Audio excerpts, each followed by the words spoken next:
إذا ألقى الزمان عليك شرا وصار العيش في دنياك مرا فلا تجزع لحالك بل تذكر فكم اہل اسلام شیاطین کے اور جنات کے اثرات سے بچے رہیں، یہ سب کی ضرورت ہے نہیں ہے کہ نہیں؟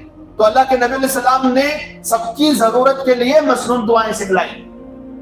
یہ پڑھ لو گے تو اس سے محفوظ رہو گے. کسی کو ٹھیکیداری نہیں دی. یہ عاملوں کا چکر بعد میں پیدا ہوا ہے. یہ تعویذ گنڈا بعد میں. صحابہ اکرام صرف کچھ آیتیں لکھ کر بچوں کے گلوں میں ڈالتے. وہ بچے جن کو پڑھنا نہیں آتا تھا، جو پڑھنے والا تھا اسے کبھی تعویذ نہیں دیا گیا. بڑے لوگوں کو کبھی تعویذ نہیں دیا گیا. چھوٹے چھوٹے بچوں کے لیے صحابہ اکرام کچھ آیتیں لکھ کر گلوں میں ڈال دیتے تھے تاکہ اس کے اثر سے محفوظ رہیں. تو وہاں سے ثبوت لے کر تعویذ کا دھندا اتنا بڑھایا گیا، اتنا بڑھایا گیا، اتنا بڑھایا گیا. بچے تو بچے، بوڑھیاں کو بھی ڈالیں. جو پڑھ سکتے ہیں، سیکھ سکتے ہیں، اہتمام سے عمل کر سکتے ہیں، ان کے لیے بھی تعویذوں کا دور دورہ کیا ہے؟ جاہلہ حضرت ہمیں کیا کہتے ہیں؟ جاہلہ کہتے ہیں. امام صاحب کو گالیاں دینے آتا، امام صاحب کی پگڑی اچھالنے آتا، تب جاہل نہیں رہتا انہیں. پڑھ رہے کچھ آیت سیکھ لے رہے تو جاہل نہیں. یہ ہے ہمارے مسلمانوں کی حالت. بہرحال اللہ کے نبی علیہ السلام نے جو دعائیں سکھلائی ہیں وہ سب کی ضرورت کے لیے سکھلائی. جو پڑھے گا وہ سب شیاطین اور جنات کے اثرات سے محفوظ رہیں گے. پھر تمہیں پانی کی نہیں دم کو دیتی نا، اب سیکھو مرنا نہیں نا. کرنا کیا ہمیں؟ سیکھے پڑھے تو الگ بات، نہ سیکھ رہی نہ پڑھ رہی تو ویسے بھی اپنا ہی نہ بھی نمون ہے. ان کے لیے رہن کھا کو کیا کرتی؟ کچھ آیا تھا لکھ کو دے ڈلتی اور کچھ پڑھ کو دم کر کو دے ڈل. ایک اصل میں ایسا وہ گیم، مائنڈ گیم ہوتا ہے. اب پانی پیتے، ہاں آپ کچھ ریلیف ہو رہا ہے، یہ اصل مائنڈ گیم ہے نا. وہ پانی میں بھی کچھ نہیں رکھا اور تعویذ میں تو وہی آیتیں ہوتی ہیں. انہیں پڑھ کو دم کر لیا تو بھی ہوگا. لیکن حضرت دیے بادیچ پینا یہ کہتا مائنڈ سیٹ اپ. وہ کب ہوتا؟ دم کرا لے گا دیے کچھ، ہاں اب ذرا ریلیف ہوا. یہ سب دماغی کھیل ہوتا ہے، فطور ہے دماغ کا فطور. لیکن انسان مجبور ہے، اس میں پھنسا ہوا ہے. اس لیے علماء کیا کرتے ہیں؟ پانی وغیرہ دم کر کے دے دیتے. چاہے اللہ اس میں شفا رکھا ہے تو شفا رکھا ہے، دے دینے میں چھوڑو، اس میں کیا ہے؟ بھلائی کا کام ہے. حضرت تھانوی کے پاس کوئی نہ جاننے والا تعویذ وغیرہ کے لیے آتا تو انکار نہیں کرتے تھے. اس وقت ذہن میں جو آتا لکھ کر دے دیتے تھے.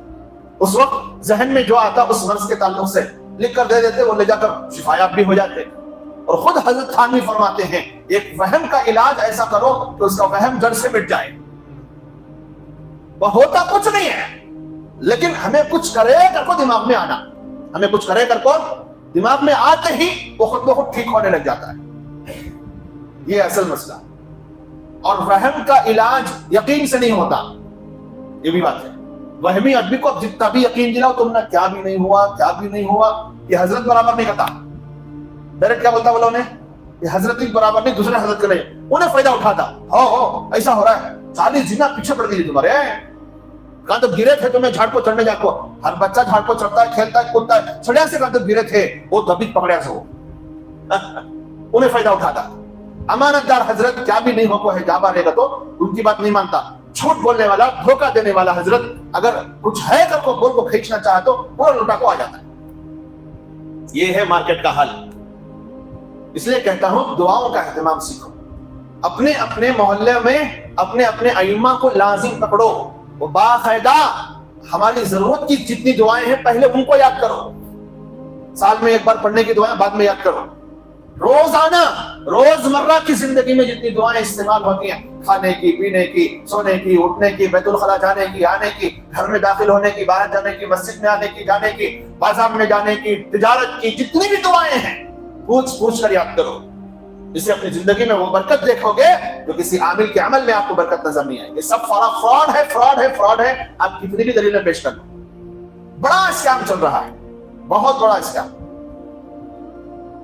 ہمارے حضرت ہیں رحمت نگر میں حضرت مولانا شبیر صاحب، آپ جانتے ہوں گے. پرسوں یا کسی ایک میٹنگ میں حضرت کہہ رہے تھے کہ بہت ہی زبردست عامل ہے، ایسا ہے ویسا ہے. اصل میں حقیقت یہ ہوتی ہے کہ وہ عامل بنا ہی اس لیے ہے کہ اس کا خود کوئی دھندا نہیں چلا. وہ عامل کب بنا ہے؟ اس کا دھندا نہیں چلا اس لیے عامل بن کے بیٹھا ہے, اور دوسروں سے کہہ رہا ہے تمہیں کروڑ پتی بنا دوں گا. سامنے والے سے کیا کہہ رہا بھائی؟ تمہیں لکھوں پتی, اتنے دن میں اتنا عمل کر کے اتنے پیسے یہاں رکھو, 1 پیٹی ادھر رکھو, 10 پیٹی تم نہ آتی, 1 کروڑ ادھر رکھو, 10 کروڑ کماؤ.